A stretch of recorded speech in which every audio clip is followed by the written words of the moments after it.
Today is a wonderful day. It's a Thursday. My name is B. Fashoyi, and I am your presenter. Now, this week would be handling a matter that has become very, very popular within the public space. And, well, the bottom line is security. But we're looking at the vehicle, and that is biometrics, okay? We're looking at data management. And so today we'll be taking a look at biometrics and the challenges of data management. How come you have everybody's data and yet you cannot determine who did a particular thing? Or how is it that you can't capture certain criminals using, biometrics? How come you can't trace people, So these are part of the things we'll be taking a look at today. And my guest is the guy that I always call KK, Kayode Kolade, and he'll be my guest this evening. And after that, in the next segment, we would take a look today at email marketing. How do you take your business into the public space? How do you engage everyone and anyone without breaking your banks? Is it possible? Yes, it is. We would, of course, be engaging Fola Daniels, who would come in, and then together we'll take a look at it. So if you are there and you have a business and you want to be able to reach out to a lot of people, what are the intricacies involved? What's the structure you need to have in place to be able to put your business in the market space? What do you need to know about email market? How much is it going to cost you? What are the challenges that may arise? What are the benefits? What's the value proposition? What is the niche you want to create, and what's the vehicle you need to use to get to your destination? This and many more will be coming on today. But not now. It has to be after this time out.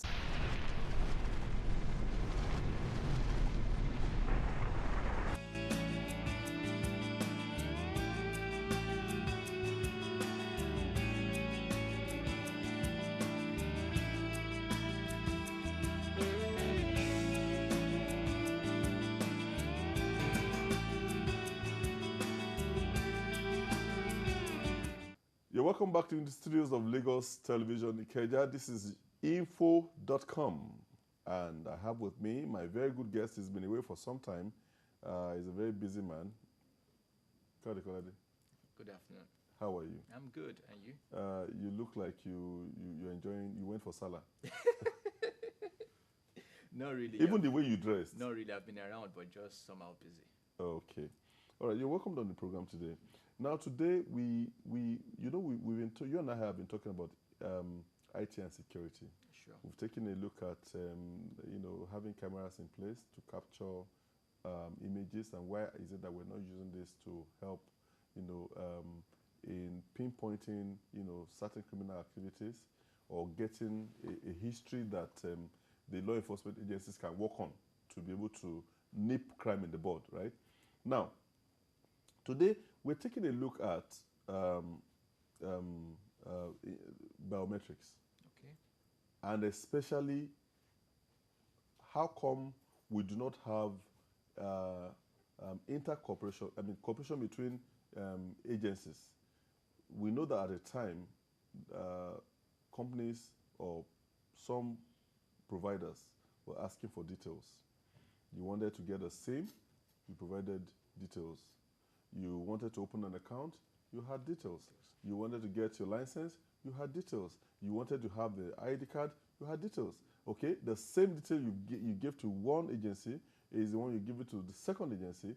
And at the end of the day, we haven't seen where the provision of this information has been able to, to a large extent, decrease crime, or we haven't seen that as maybe as an admissible fact in law. For now, I may be wrong. It may come tomorrow. So let me ask from you: is it that we do not have the data of every Nigerian for now, or that we have them in clusters and there is no synchronization? Okay, to start with, I think to an extent we have enough data in Nigeria. We have enough data of Nigerians. But as you said, the truth is they are in cluster. One agency, the immigration has theirs, the banks has theirs, the telecoms has theirs, and they are not well synchronized. They are not put together in a single central database. And the government came up with this strategy of the, what's it called, registration, national identity card registration, in, okay, thinking if they, with that they can get the data of all Nigerians. But so far so good. That has not been, in quotes, really successful, because to a large extent, so many Nigerians, including myself, have not registered. I don't know if you've done yours. But let's leave that beside. I still believe with the data we have presently, I'm talking right now of the immigration, the what's it called, the telecoms and the banks and other agencies. The data we have is more than enough sufficient for any serious security apparatus to do and undo. I mean do and undo in the sense of achieving a lot. Because if I was in the shoes of Nigerian police force today, and with, I know the telecoms have to an extent millions, over 30, 40 million data. I know to an extent the immigration should have more than 10 million data. I know the bank should have. When you say 10 million or 40 million, are you talking about 10 million information of 10 million individuals? Yes. Okay. Yes. Not to talk of the banks and things like that. So if, for example, if I need to get to the bottom of a case, or I need to prove something and I needed such data, at least as an entity, as a body who have the statutory responsibility to protect life and property, I believe they have the authority to approach any agency, and such agency will not deny them data if they need it. Okay, let me first go to this issue of biometrics.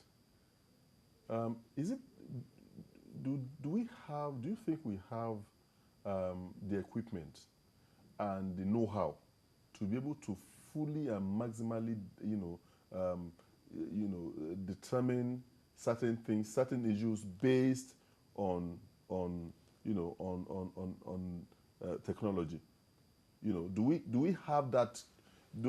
If people are in police force, for example, and they're on a case, and they have to use forensics or biometrics, do they have that know-how to be able to determine the results of such? Well, so far I can say as of today is I don't think the Nigerian police have that capability as at today. We saw it played out in INEC, when INEC was trying to check out for double registration, because biometric is simply the data of your fingerprints. That is biometrics. The data of your fingerprints. So the fingerprint has to correspond with a name and a picture to say, oh, this is this person. If I just give you my fingerprint, if you don't know my name, you don't have my picture, you still can't tell who I am. So it needs to be matched. So if you're talking biometrics, we still need to match the biometrics of that person to his name, his picture, his date of birth, and other personal data for us to know, oh, this is this person. But in terms of having the capability to search through fingerprints, which is what you refer to as biometrics, I don't think as of today we are there. I don't think so, because you have to have a central pool of probably millions of fingerprints, and it's simply a software. It's a software that you use in doing this. That's exactly my issue. If we have them in clusters, how come we don't have a central base that, well, maybe it didn't come from A or B, but it came from C? Okay, because the biometric is unique to every individual. Yeah, sure. So how come we do not have a central pool whereby we can say that, for example, the telcos have over 100 million subscriber base. Yes. So if we have 100 million data, of 100 million people, that should, in a large extent, be able to give us easy identity of who did what. I'll still say it again. The major work lies on the security apparatus, as in the Nigerian police force. They need to take the bull by the horn. Let them approach the what's it called, the telecoms. If they talk to them, I believe if they talk to them one-on-one, they will release to them.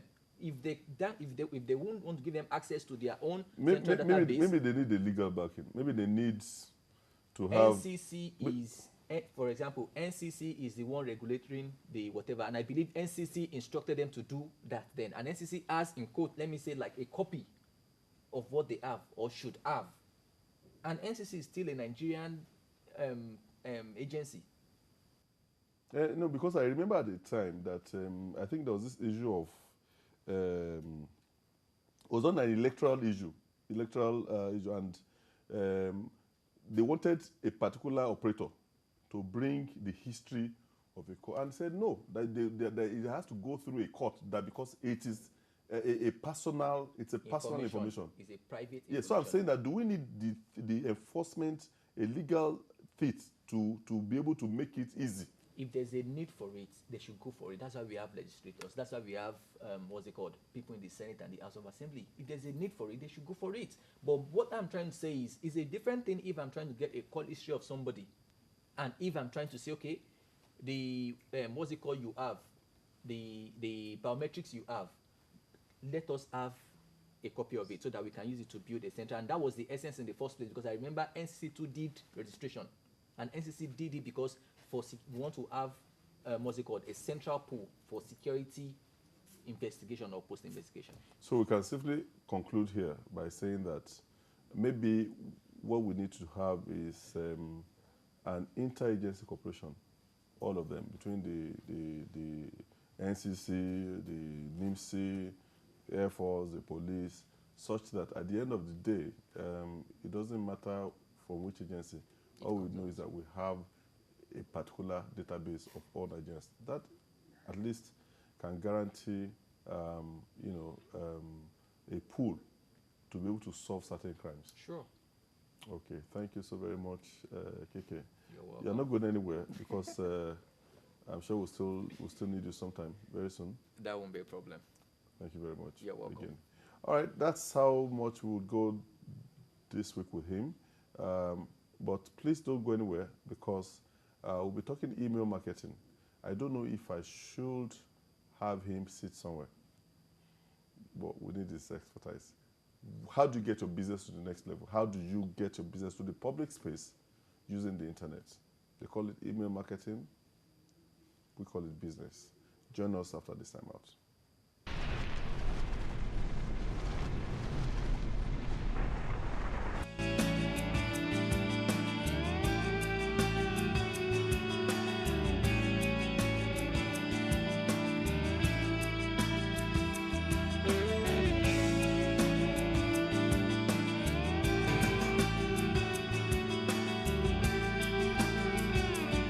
Welcome back to the studios of Lagos Television, Ikeja. You're still on to info.com.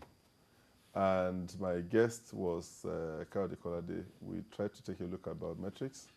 We also tried to take a look at the problems with the data management in Nigeria. We resolved at the end of the day that there needs to be a stronger inter-agency cooperation for us to be able to maximize the usage of our data. Now, we want to go into email marketing.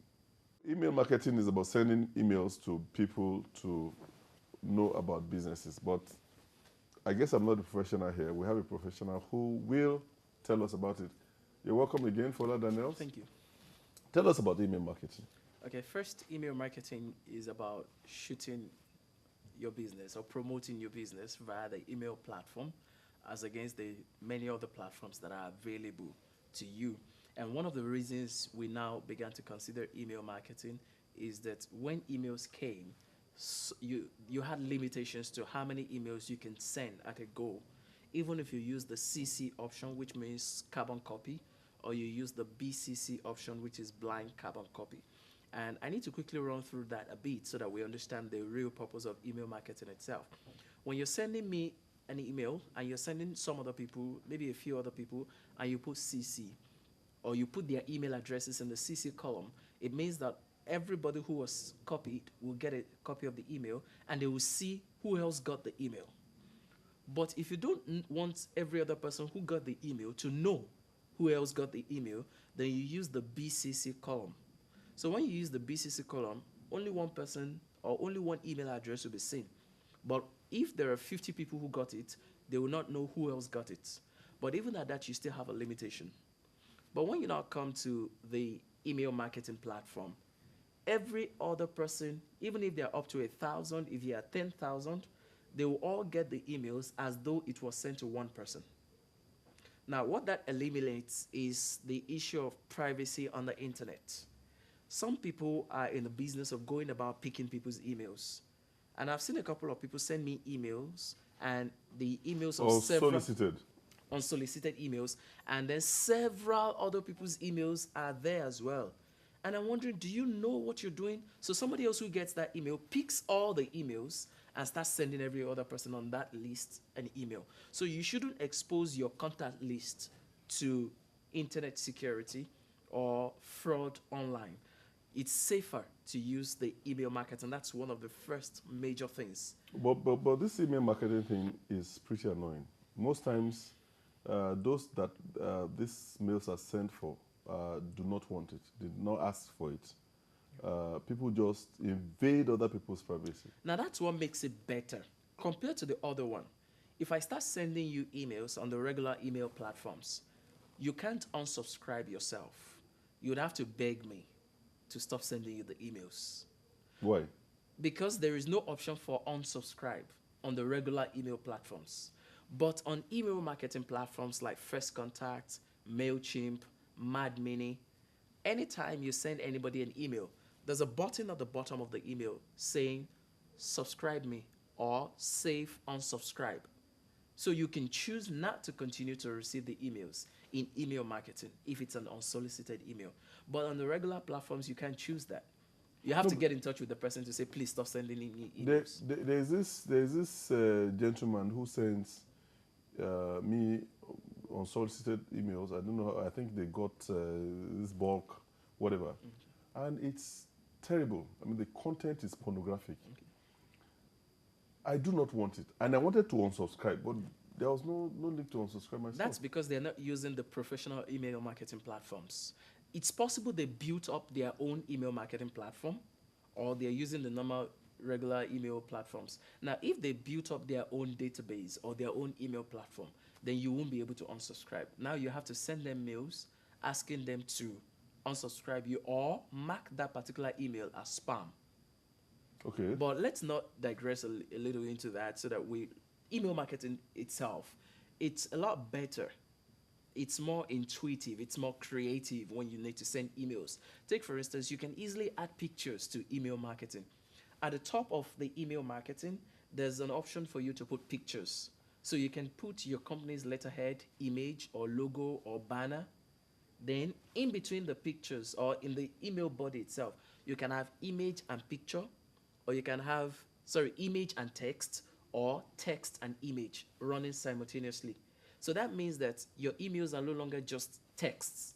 Now, if you're sending me an email describing a product, in that email, I can see the image of the product. And I can see the description of the product. Unlike the regular emails we used to send, where you first of all send the email, then the image comes as an attachment. This time around, the image does not come out as an attachment. The image and the text, they are side by side. Okay, let me stop you there. And let me go back to where you said we should not go to. That's where I want to go to, actually. The reason is this. We want to know how email marketing can be done, with a high sense of responsibility, where whatever whoever wants to do email marketing should be able to understand what to do, what pitfalls to avoid. And that's why we need to know what it should not be and what it should be. You understand what I'm saying? True. So I'm saying that before you go into what it should be, which is, maximizing the platform. You can send it, whatever, all the features you want, Yes, on it. can go. You have no fear whatsoever that, okay, it's going to be marked as spam by anyone. How do you get the data for email marketing? One of the ways you can get data is to collect emails from personal friends or business associates that you've been sending emails to prior to the time you decided to start email marketing. Okay. Another thing is if you run open conferences and seminars, people come in and they register, you probably want to revisit that database and pick data from there. Then the other thing is sometimes you also get them from publications. People who are public writers and they put their emails in the public. If somebody is a writer and he puts his email address in a magazine or on a website, definitely it means that he's willing to be contacted. So some of those emails can be gotten from newspapers, from other social media sites, provided they are the ones who put their emails there themselves. So that's a professional way to gather database. So the unprofessional is to use bulk The unprofessional, I would to say, blast, is email to- blast. The unprofessional, I would say, is to buy from somebody who has database and then start sending it to those people. Like, take for instance, paying me for my own email contacts so that you can send your own information. That would be unprofessional. Because my own contacts were people whose email addresses I got because they have some trust in me. So it would be unprofessional for me to sell that database to you. We haven't even scratched the surface yet, No. and yet we have to go. Okay, because the next time we're seeing, by God's grace, I want us to take a look at the professional way of doing things, such that startups can use that space to get their business information into the public domain, and why we also need to discourage people from invading into other people's privacies and getting them unsolicited messages. But thank you so very much as usual, You're Fola. welcome. Thank you so very much. All right, on that note, we'll end today's broadcast of your program, info.com. Next week, by God's grace, is going to be interesting. Why? I would be away to Dubai for, the very, very, very important exhibition taking place at Dubai, which is GTEx. And by the grace of God, I will come back with the details of that program for you, my viewers. Because of you, info.com was made. And so until then, love you, have a wonderful night, good night, and God bless you.